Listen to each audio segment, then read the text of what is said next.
अभी आने को 80 ರೂಪಾಯಿ, जाने को 80 ರೂಪಾಯಿ.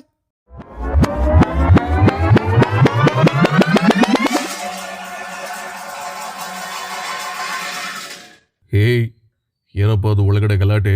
ಅದು ಬುದ್ಧಿ ಮ್ಯಾನೇಜರ್ ಸ್ಯಾಮ್ಸನ್ಗೂ ಕೆಲಸದ ಹೆಂಗ್ಸು ಮೆಹರೂನಿಸಾಗೂ ಜಗಳ. ಯಾಕಂತೆ? ಯೂಸ್ಲೆಸ್ ಫೆಲೋಸ್ನ ತಗೊಬಂದು ಇದೇನು ಮನೇನಾ ಮಾರ್ಕೆಟಾ? ಬಂದೆ ತಡಿ. ಏಯ್ ಶ್ಯಾಮ್ಸನ್ನು, ಏಯ್ ಮೆರೂನಿಶಾ, ಯಾಕೆ ಜಗಳ ಆಡ್ತಾ ಇದ್ದೀರಾ? ಸರ್, ಈ ಅಮ್ಮನ್ಗೆ ಮತ್ತೆ ಸಂಬಳ ಜಾಸ್ತಿ ಮಾಡ್ಬೇಕಂತೆ. ಹಾಂ, ಮತ್ತೆ ಸಂಬಳ ಜಾಸ್ತಿನಾ? ಏಯ್ ಮೆರೂನಿಶಾ, ಮೊನ್ನೆ ತಾನೇ ನಿಂಗೆ ಜಾಸ್ತಿ ಮಾಡಿತ್ತಲ್ವಾ? ಮೊನ್ನೆನಕ್ಕೂ ಸರ್, ನೀವು ವಿರೋಧ ಪಕ್ಷದ ನಾಯಕರಾಗಿದ್ದಾಗ ಮಾಡಿದ್ದು. ಅಭಿ ನೀವು CM ಆದ್ಮೇಲೆ ಆ ಪಗಾರ್ನಲ್ಲಿ ಜೀವನ ಮಾಡೋಕೆ ಆಗ್ತಿಲ್ಲ ಸರ್. ಯಾಕಾಗ್ತಾ ಇಲ್ಲ? ನೀವು ವಿರೋಧ ಪಕ್ಷದ ನಾಯಕರಾಗಿದ್ದಾಗ ಹಾಲಿನ ರೇಟು ಎಷ್ಟಿತ್ತು ಮಾಲೂಮ? 42 ರೂಪಾಯಿ ಇತ್ತು.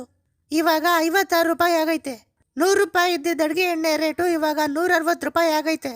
ದಿನ ಮೆಟ್ರೋದೊಳಗೆ ಹೋಗಿ ಬರೋಕ್ಕೆ 40 ರೂಪಾಯಿ ಸಾಕಾಗ್ತಾ ಇತ್ತು. ಅಭಿ ಆನೆಗೂ 80 ರೂಪಾಯಿ, ಜಾನೆಗೂ 80 ರೂಪಾಯಿ.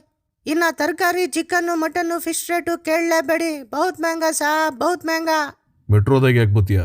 ಬಸ್ಸು ಪ್ರೀತಾನೆ, ಅದರಲ್ಲಿ ಬರ್ಬೇಕು ನೀನು. ಸರ್, ಪಹಲೆ ತುಮ್ ವಿರೋಧ ಪಕ್ಷದಲ್ಲಿದ್ದಾಗ ನಮ್ಮ ಏರಿಯಾದೊಳಗೆ 10 ಬಸ್ಸು ಓಡಾಡ್ತಾ ಇತ್ತು. ತಬ್ ತುಮ್ CM ಆದ್ಮೇಲೆ ಹಮಾರ ರೂಟ್ ಒಳಗೆ 2 ಬಸ್ಸು ಅಷ್ಟೇ ಇರೋದು. ಇಸ್ಲಿಯೇ ಮೈನೆ ಮೆಟ್ರೋ ಪಕಡ್ಲಿಯಾ ಸಾಬ್. ಅಭಿ ಅದ್ರದ್ದು ರೇಟು ಜಾಸ್ತಿ ಮಾಡಿಬಿಟ್ರಿ ನೀವು. ಏಯ್, ಕತೆಗೀತೆ ಹೊಡಿಬೇಡಮ್ಮ ಇಲ್ಲಿ. ನಿಂಗೆ ಗೃಹಲಕ್ಷ್ಮಿದು ತಿಂಗಳ ದುಡ್ಡು ಬರಲ್ವಾ?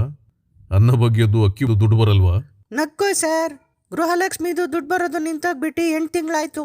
ಅನ್ನ ಭಾಗ್ಯದು ಅಕ್ಕಿ ದುಡ್ಡು ನಿಂತೋಗ್ಬಿಟ್ಟು 1 ವರ್ಷ ಆಯಿತು. ಇನ್ನು ನಮ್ಮದು ಬೇಟ ಯುವ ನಿಧಿದು ಅರ್ಜಿ ಹಾಕಿತ್ತು, ಅದಕ್ಕೆ ಇನ್ನೂ 1 ಪೈಸಾನೂ ಬಂದಿಲ್ಲ. ಬೇಕಿದ್ರೆ ನಂದು ಪಾಸ್ಬುಕ್ಕು ನೋಡಿ ಸರ್. ಇದೇನಪ್ಪ ಇದು, ಎಲ್ಲ ನನ್ನ ಬುಡಕ್ಕೆ ಗೊತ್ತೈತೆ. ಹ್ಞೂ, ಸರಿ, ನಡಿ, ನಡೀತೀನಿ, ಆಮೇಲೆ ಮಾತಾಡೋದ, ನಡಿ.